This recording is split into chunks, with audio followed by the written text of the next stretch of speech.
In this video, I'm going to be sharing all the details that you need to plan the coast to coast hike. Now, this is going to be from my experience of hiking the coast to coast last year. I'm going to be going through the trail itself, what to expect, the itineraries that you can perhaps look at doing, how many days it's going to take you, where you can get accommodation, also how and where to get food along the trail, and then lots of other hints and tips that I learned along the trail itself. Now, I am not going to be going through how to train for a hike, that you should be breaking your boots in, what you should be carrying. This is not the video for that. And I'm also not going to be going through details of the coast to coast itself, because presumably by clicking on this video, this is what you want to hear about, how to plan the coast to coast. So this is going to be a guide to that particular trail.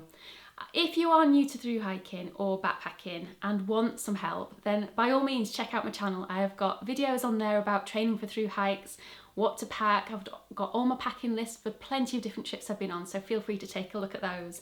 But this is specifically coast to coast. Right, let's get started. If you're wondering if you're going to be able to do the trail, I would say it was in the capabilities of most walkers. There's no technical ability required, there's no special skills. Unless you're doing it in the middle of winter and the snow is several feet high, then you should be absolutely fine. Just take it easy and plan your itinerary accordingly. Getting to the start is relatively straightforward. So what you need to do is get a train to either Carlisle or Barrow-in-Furness. Then you get a train to St Bees, and that takes about an hour and 20 minutes on the train. When you arrive, what you need to do is make your way down to the beach and find the RNLI hut, which is the lifeboat hut, and there you will see the monument and the start of the actual coast to coast.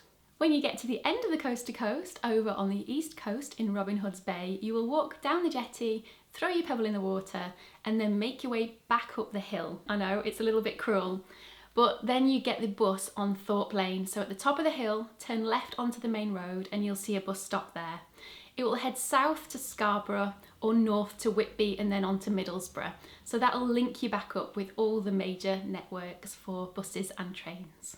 The terrain itself is completely mixed. There is gravel, there is boggy areas, there's grassy fields, there's little roads, peat, pavements, you name it, and it doesn't matter if you choose to wear hiking boots or trail runners, your feet are going to get absolutely wrecked. So whatever you choose to take, just make sure that it's cushioned as well as possible, because it is very gravelly underfoot in a lot of the sections. Navigation is temperamental on the trail because it is a fairly new trail. It's not got it fully signposted yet.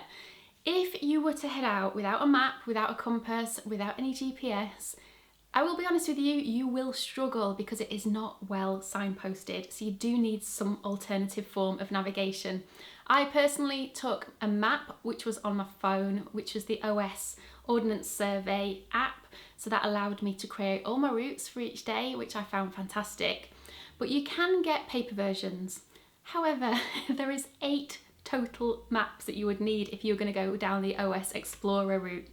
So that's quite an awful lot of maps to be carrying around with you. The ones that previously were available, I think there was 2 that covered the whole trail, but they're out of circulation now. But you can download things, you can get things onto your phone.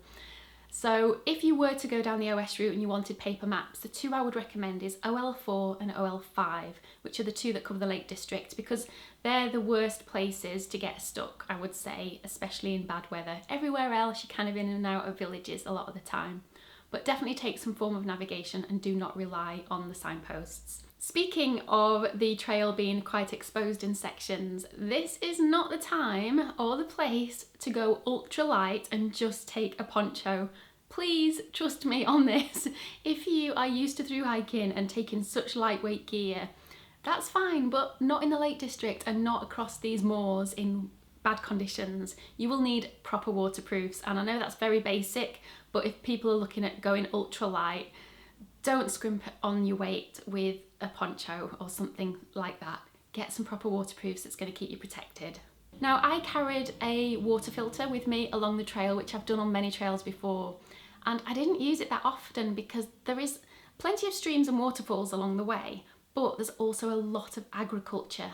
So collecting that type of water wouldn't be suitable in a filter. So I would probably recommend getting your water on a morning and trying to make it last during the day.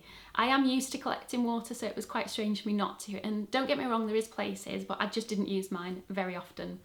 And then the other thing is, get used to being able to go to the toilet outdoors, because there is lots of sections that you will not find anywhere to go to the bathroom. So be comfortable having a wee outside. Resupply. Now, this is something that I always take too much food. Whenever I go anywhere, I always end up with too much food.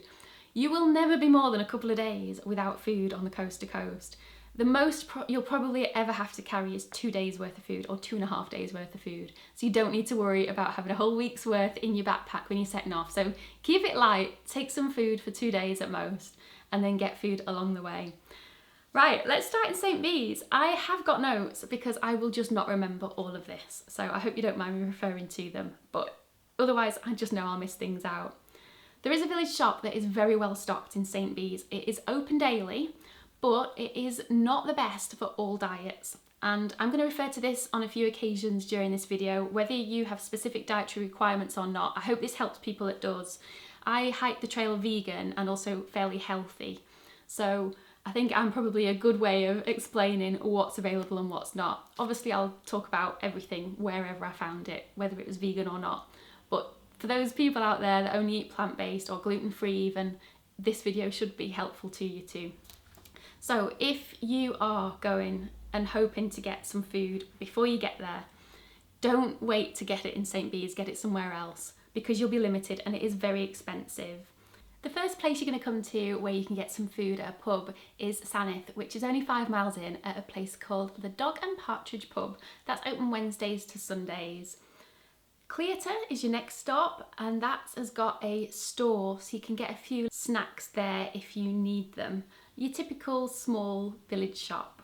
At Ennerdale Bridge, there is a lovely volunteer-run place called The Gather. That's open daily, and they've got a shop as well as a cafe that serves very good coffee, might I add.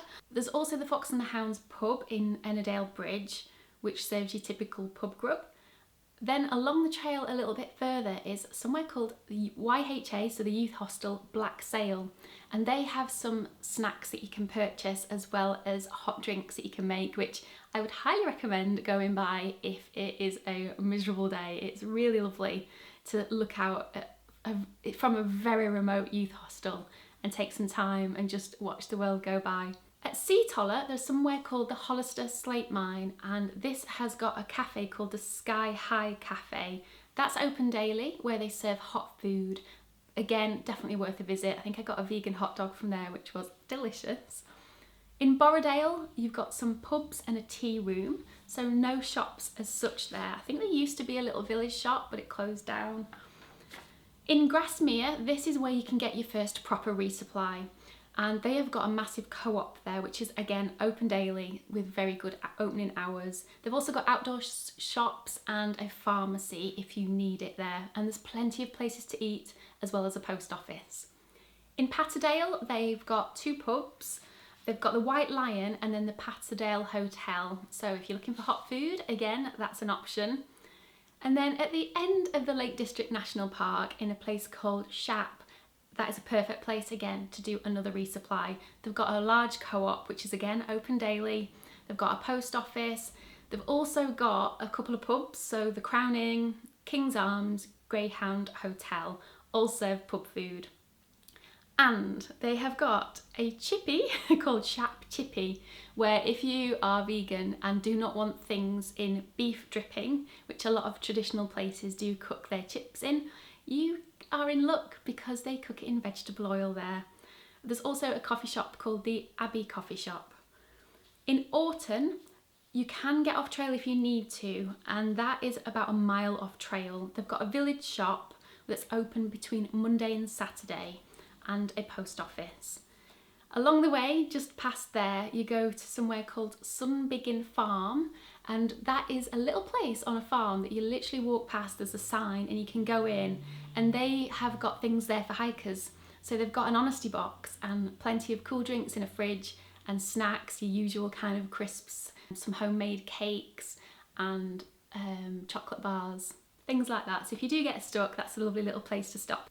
Kirkby Stephen is a perfect place to take a stop and get there early, enjoy it, because it's a lovely little town.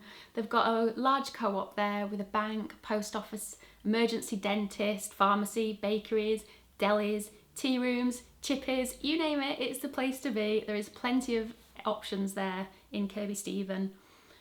Then you pass somewhere called Ravenseat Farm, which you might have heard of on the television. I think is it the shepherdess that lives there? They apparently offer refreshments and cream teas and camping, but when we went past it was completely closed, even though it was the times that it was apparently open. So they were probably away or something. So don't rely on it, but I think you can get some refreshments there. And they do have some toilets that you can use if you need it. In Keld, there isn't a shop as such, but you can get refreshments at Keld Lodge or Rukins Park Lodge. They apparently serve food.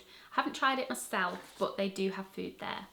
In Muka, there is a village store that is 5 minutes off Traillow, and it's open between 10 and 4 or 10 and 5, depending on what day, and that's between March and October, but then it is restricted hours out of season. There is also a pub in Muka called the Farmers Arms Pub, but as of November 2022, it has been closed. Some kind of energy bill dispute that I think is going on because of the energy crisis at the moment. So I would check that before you decide to go and eat there. The next place is Gunnerside. They've got a bistro, a cafe, and also a pub there called the King's Head if you want to get some food. Another place to get a good resupply is in Reeth. They have got a post office and a corner shop combined, and they had loads of things in the aisles. We found some great little treats in there. They've also got pubs, bakeries and cafes. Then in Richmond, where you leave the Yorkshire Dales National Park, there's got a large co-op. So it's a busy market town. You've got your laundrette if you need it, and a chemist and a food store. So again, plenty of options to do your resupply there. In Colburn, there is the Hillyard Arms Pub if you want to get some food along the way. And then your next supermarket is in Catterick Bridge, which is a mini supermarket. And that's in a little area called Brompton on Swale. In Danby Wisk, you have got a pub. And then your next place where you can buy some supplies is at Oak Tree Hill. Now this is a service station on the busy road called XLB Services, and there is no more village shops now once you get here until Glaisdale, which is 30 miles along the trail, unless you go to Usmotherley to stay there the night. So get your supplies there for the next couple of days if you need them. Then you arrive at Ingleby Cross next, where they've got the Bluebell Inn and a cafe. And then in Usmotherley, if you decide to go that detour, you've got a village shop there with some pubs and a post office as well. At Claybank Top, at the end of Carlton Moor, there's a great place called the Lordstones. Now this has got a shop, a deli, they do great coffee, and also they have water taps outdoors for hikers. Blakey Ridge is the next one, and that is a pub called the Lion Inn. And then in Glaisdale, this is where you've got your then village shop and a post office. After Glaisdale, you will then come across Gromont. This has got a large co-op, some tea rooms and also pubs, so you can get some pub food. And then High Hawkser, there's a caravan park and also a shop there, so you can get some supplies. I've got lots of things in there for hikers. And there's also a pub called the Hares and Hounds Inn. Then at the very end at Robin Hood's Bay, you have got a general store where you can basically get some supplies for the journey home, or there's plenty of places to eat and a pub to celebrate at the end of the walk. Right, now let's talk about accommodation. This is going to cover people staying in hostels, hotels, B&Bs and camping sites as well. Now, I would highly recommend, if you're not camping, to book in advance, especially during peak season, because most places are usually booked up. Throw in a couple of days of bad weather and every single hiker will be trying to get somewhere as well. So definitely book in advance if you can. Also to note, in a lot of the hostels, there are drying rooms as well as some of the B&Bs too. So if you get soaked, there is some lovely places where that'll just take all your stuff and put them in a drying room for you so that they're nice and dry the next morning. Okay, I'm going to go through everything again, just like I did with the resupply, and I'll tell you whereabouts I found accommodation along the way. If you arrive the day before you start hiking, there is accommodation in St Bees. There is Airbnb, B&Bs, as well as camping options.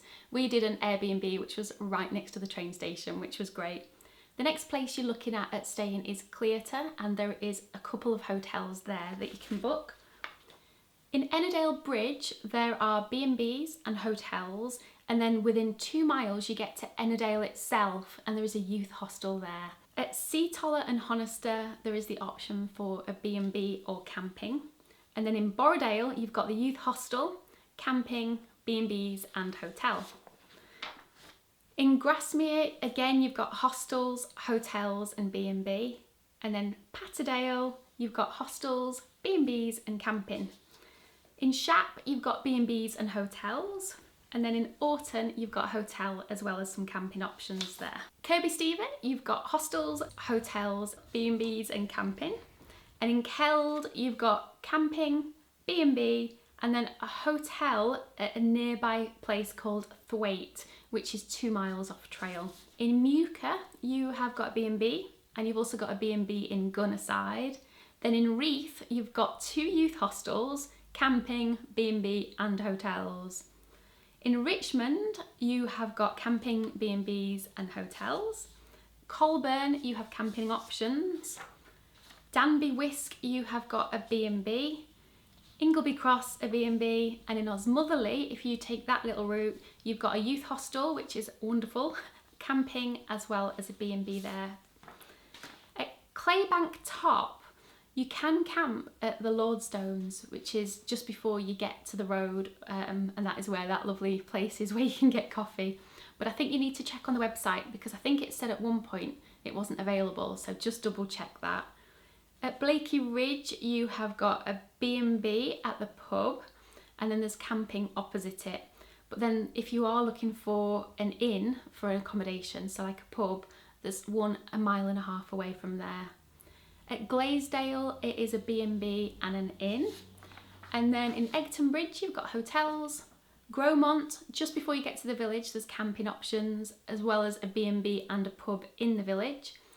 In Littlebeck, you've got B&B and camping. In High Hawkser, you've got camping. And then at Robin Hood's Bay, you have got the youth hostel, camping, hotels, and B&B. Now I just want to whiz through a few of the trail options that you've got whilst doing the coast to coast, which I hope you'll find helpful because there's certain sections where you can do different things. So I just want to explain them in a little bit more detail and also give you some hints and tips that might help. First of all, at Ennerdale Bridge, you have got an option of a low route so you can avoid somewhere called Red Pike, High Stile and Haystacks. So if the weather is terrible, you do not have to go up onto the tops. There is a low route that you can follow if the weather's bad. After Borrowdale or around Borrowdale, there is a high route ridge walk alternative via Helm Crag to Grasmere. Highly recommend taking it. It is spectacular. You can take the low route if you want that goes through the valley, but the high route, oh wow, the scenery was incredible. It takes an awful lot longer, but I would definitely recommend it if you're feeling up for it. And if you're staying in Grasmere, which is what I would recommend doing between there and Patterdale, it would be just a lovely day. Unfortunately, we went all the way through to Patterdale and was absolutely exhausted in the afternoon. But stay in Grasmere and enjoy that high route. It is beautiful and some lovely photograph opportunities up there too. Now there's 3 options from Grasmere. There's the Grisdale Valley, which is the easiest. There's the Cape St Sunday Crag route, which has got great views, or there's a Helvellyn route, which is the third highest peak in England. And there's also Striding Edge. Don't do that if you suffer from vertigo or if you're inexperienced. I would class myself as quite an experienced hiker, and when we did Helvellyn on a different occasion, I took one look at Striding Edge. It was a really windy day and I just thought, nope, not for me. Loads of people do it. Everybody usually finds it fine, but there have been deaths up there because people have either been inexperienced or gone in wrong conditions, and there is absolutely no shame in avoiding it.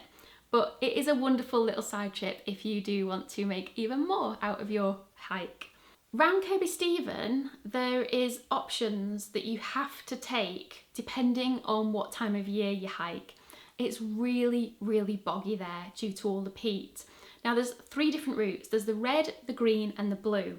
And when you get up there, it's seasonal. So whichever time of year you're there, it tells you which route you have to do. And this is to avoid the erosion. So the way marking is quite bad up there. So make sure you've got some maps. At Keld, you can get a little white bus to somewhere called Grinton.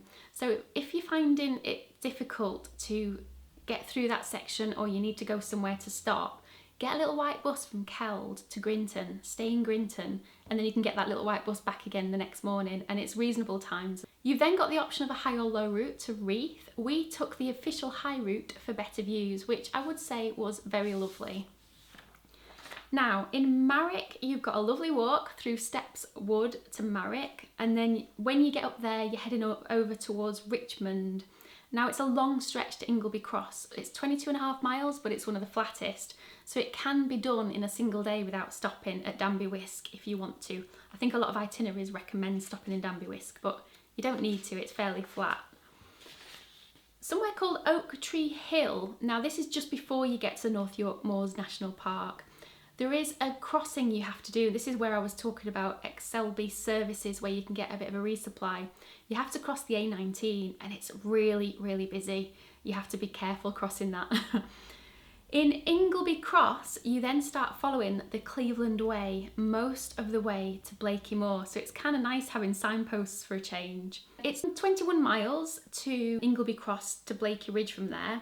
But it can be split, which I would recommend doing because you've got 5 big climbs. So go to Claybank, which is about 12.5 miles, and then do the remaining on another day, and then feel free to go further after that. Osmotherley, it's a 20-minute walk off the coast to coast, but it's a nice side route because you can go and stay in the youth hostel. There's some good services there. You can get some food, you can get a little bit of a shop done. And then when you go back to the coast to coast, you don't have to backtrack the exact same way you came off. You can kind of loop round and get back onto it just a little bit further along the trail. So there is a bit of a shortcut you can do.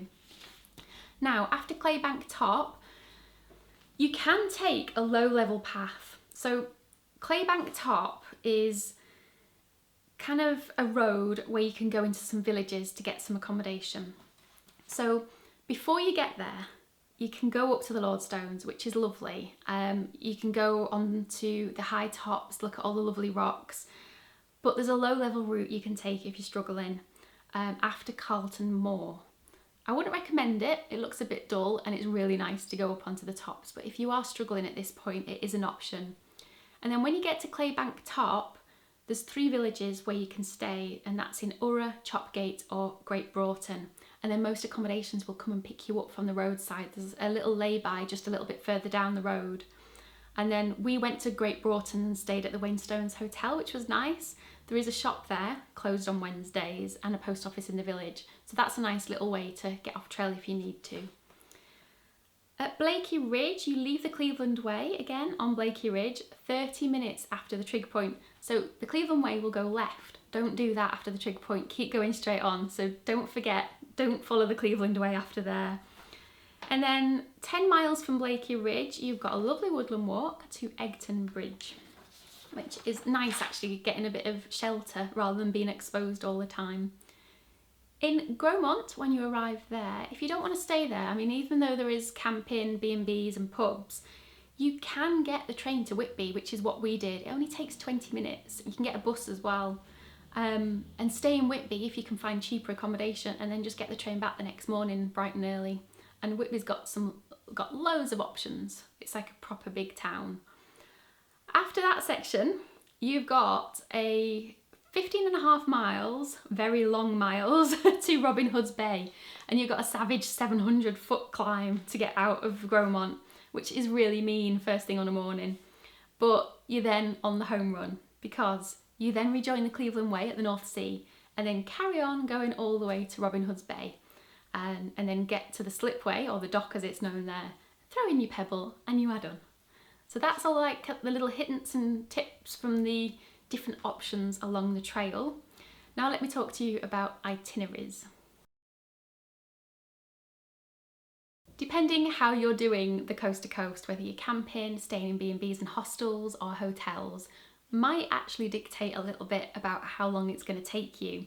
Now the average is 16 days, but people tend to take between 10 days and 19 days to hike the entire coast to coast trail. We took 12 days, but I wish we'd taken 13. There was one day that I wish we'd split, which I mentioned earlier, between the Borrowdale and Patterdale area. So I'm going to put a list on the screen. I'm going to move over so I'm not in the way of it. I'm going to put a list here of the itinerary for you, and I'm just going to talk you through it. So on day 1 we went St Bees to Ennerdale Youth Hostel, which was 19 miles. Day 2 was Ennerdale to Borrowdale, which was 10 miles. We wanted a split of a long day and a short day. That's how I decided to plan the trip. Day 3, Borrowdale to Patterdale was 17.5 miles. This we definitely should have split into 2 days. Day 4, Patterdale to Shap, that was 15.5 miles. And then we did Shap to Kirby Stevens, which is 20.5 miles. Here would be a good place to split it. If you don't want to do 20.5 miles between those two places, you can stay in Orton, which means the first day from Shap to Orton would be 8 miles, and the second day from Orton to Kirby Stevens would be 13 miles. That would be a good place if you want to break it up a little bit. Then you've got Kirby Stevens to Keld, where we then got a bus to Grinton and then came back the next day. That was a 13-mile day. And then we did Keld to Grinton, which was 11.5 miles. So we stayed in Grinton again. So we got 2 nights accommodation in the youth hostel and it worked out really cheap. Grinton to Richmond was an 11-mile hike. And then Richmond to Ingleby Cross, where we stayed at the youth hostel, was 24 miles. Now, this was a great way to crunch miles. It is flat. You can quite easily do 24 miles if you start early because there is hardly any elevation. But if you do want to split it, stay in Danby Wisk. And then what you can do is go Richmond to Danby Wisk, which would be 14 miles, and then Danby Wisk to Ingleby Cross, which would be 9.5 miles. So that's another option of splitting it if you need it. Then there's Coatgill to Claybank Top, where we got picked up by Wainstones Hotel, and that was a 12-mile day. Claybank to Gromont, and then we got a train to Whitby, so that was a 22-mile day. And then on the final day, we didn't want it to be too long, that was from Gromont to Robin Hood's Bay, which was 15.5 miles.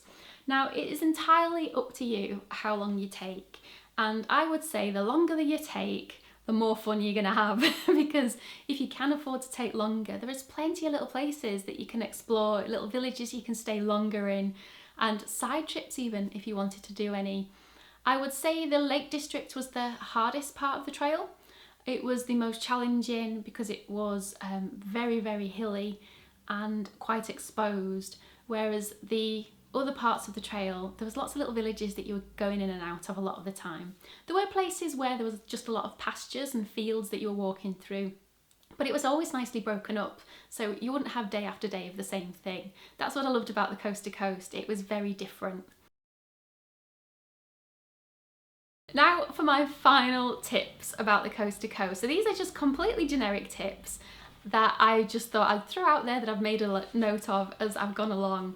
The first one being carry loose change, and in particular £1 coins. Now that's for honesty boxes that you reach along the way, as well as showers at campsites. You do need change along the way.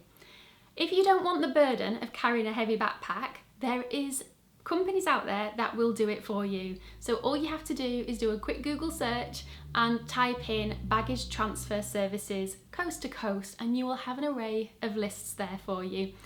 A lot of people do it, and it is nothing to be ashamed of if you don't want to carry a heavy backpack. It takes the load off your feet and lets you enjoy the trail that little bit more, but you do pay for it, but it's that sacrifice of having a lot less weight to carry. But the option is out there if you didn't know about it. Taking a dog on trail. Right, I don't have a dog, I'm not a dog owner, but I was trying to be mindful for this video, because I knew I'd be doing it, about people that do have dogs that want to take them on the trail. I would say it's kind of up to you if you think the dog would be able to do that kind of mileage every day. If you think it could, then there's two things to take into account. The first thing is that there's lots of sections with gravel on it, so it probably wouldn't be very comfortable on their paws. Not all the sections were like it, but there were some sections that had a lot of gravel. So that's one thing. And then the second thing is there's a lot of stiles. So your dog would either have to be able to get itself over a stile, or you'd have to have the ability to carry it over a stile. Apart from those two things, I would say you're pretty much okay, and it's up to you to decide if you think it'll be good or not. The only other thing to bear in mind if you didn't know is that farmers are legally allowed to shoot any dogs or animals that are causing a nuisance to their animals. And in particular, during lambing season, which is usually around about May, a lot of farmers don't even like dogs being in their fields, never mind even on a lead. So maybe avoid May if you're taking a dog.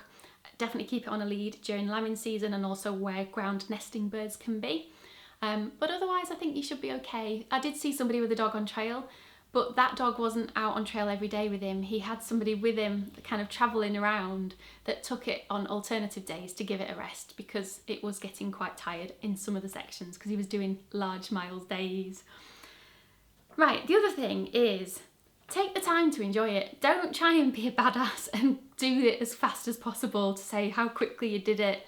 And I'm sure none of you wouldn't watching this video because you know I'm all about stopping and smelling the roses, but it really is a trail to appreciate and to enjoy. So don't rush it and take your time. Finally, don't forget to turn around and look at the views, because you can get into that mindset of looking forward all the time and looking at the views and enjoying the views, which are wonderful, but turn around and have a look at them behind you because they can be spectacular. I saw so many people in front of us or overtaking us with their head down, just walking and walking. And I'm like, are they going to turn around and see this? Are they not going to see this epic thing that's happening behind? So it can look very different from behind. So I'd highly recommend stopping, turning around, having a moment and then carrying on. I really hope you have enjoyed this video. I hope it has been helpful if you're planning the coast to coast.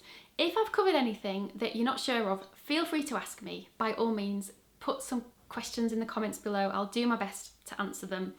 Also, please bear in mind that all this information that I've given you was right at the time of me finding it out. It is currently February 2023. I hiked the trail last year, so I've rechecked all the information online over the last week to make sure it's all correct and taken out the things that have closed or changed. Also, with regards to accommodation, pubs, tea shops, shops, be aware that a lot of them do have seasonal opening times. So if you're going out of season, check all these places before you go just to make sure that they're open. But like I said, if you've got any questions, if there's anything I can do to help, let me know. I'd love to be able to help you out. And if you want any advice, if you've got any questions, even if they're bizarre questions, feel free to ask me them because I've probably either thought them or asked them myself. If you want more videos from me, check out my channel. I've got my whole packing video for the coast to coast, my introduction to it. If you haven't seen my adventure, it's basically split into 3 different parts for the 3 different national parks. So have a look on my channel. I'll also put everything in the description box below for you. And also, if you want to support me, give me a like, subscribe to my channel, turn on the bells for notifications when I do videos. And if you want to support me even further, which would mean the absolute world to me, I am over on Patreon, which is somewhere where you can pay as little as the price of a cup of coffee a month to support me and my channel, my adventures. Let me carry on doing videos like this, and you get behind the scenes, you get videos, you get photographs depending on which tier you go on to. There's loads of extra stuff on there that I've been doing for a couple of years, so you've got a whole backlog on there as well. But thank you ever so much for taking the time to watch this video. It has been rather a long one and rather a chatty one, but I hope you've enjoyed it, and I will see you in the next one. Goodbye.